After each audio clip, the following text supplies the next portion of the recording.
Outros pontos interessantes aí, né? A nível de storage, a gente tem basicamente a opção aí de fazer essa consolidação através de pools de hardware. Então você pode separar pools de storage grid. Então é bem legal que a gente possa falar isso, que a gente entra muito naquele conceito dos disk groups, do disk group data, do RECO, e que a gente vai ter que analisar alguns cenários e é possível fazer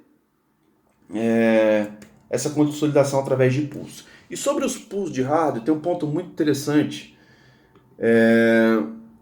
para a gente falar sobre essa parte de storage. Storage configuration for consolidation. Que é o seguinte, quando a gente está falando de consolidação de storage, a gente tem basicamente duas alternativas configurações de storage. A primeira é, a gente pode... Isso aqui eu já vi diversos problemas em clientes, em aquisições de Exadata, implementação de Exadata, que por não entender esses conceitos, muitas vezes isso gerou muitos problemas durante os projetos. Então a gente tem basicamente duas alternativas aí de configuração de storage. A primeira é o partitioning by cell. Então você pode fazer o particionamento utilizando aí o conceito de storage server, de célula de storage. Então, por exemplo, nesse conceito aqui, é interessante a gente fazer o seguinte, até para ficar um pouco mais claro qual que é a visão disso aqui. Nós temos aqui basicamente o cell 1, nós temos o cell 2, nós temos o cell 3 e nós temos o cell 4, beleza?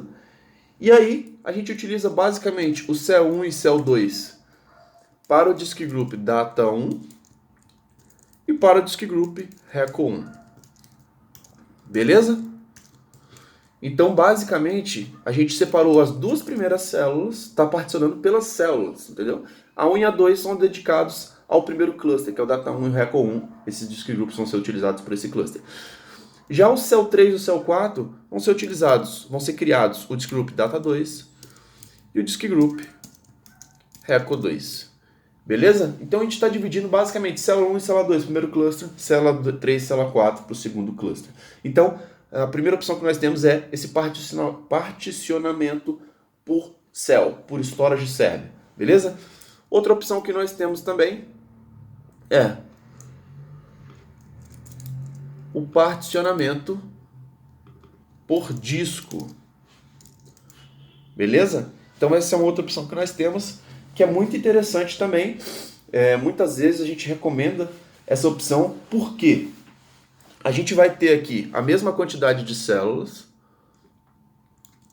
Então a gente vai ter a célula 1, 2, 3 e 4. E o que vai ser feito?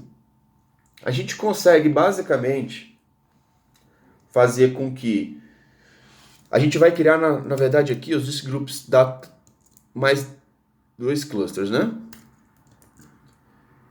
Então, o que a gente consegue fazer nesse caso?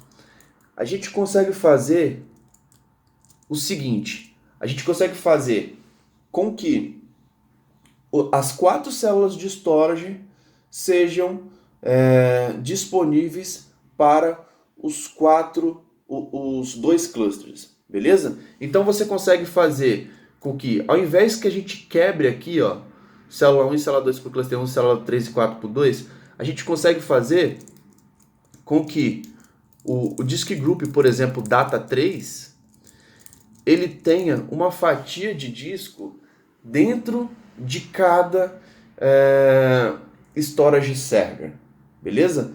E com isso a gente tem alguns ganhos aí, principalmente de banda de I/O. Porque se você pegar e dividir o seu cluster para utilizar apenas 2 células, você quebra o I/O. Quando você tem 4 células, você tem muito mais performance do que ter simplesmente 2 células. Beleza? Então é interessante que vocês entendam esse conceito. A gente pode fazer o particionamento por célula, isso é muito utilizado quando você tem um Exadata full, ou você pode fazer por discos, que aí você faz realmente com que cada cluster tenha fatia, utilize todos os discos, beleza? Mas discos diferentes você consegue particionar aí, logicamente, dentro do Exadata.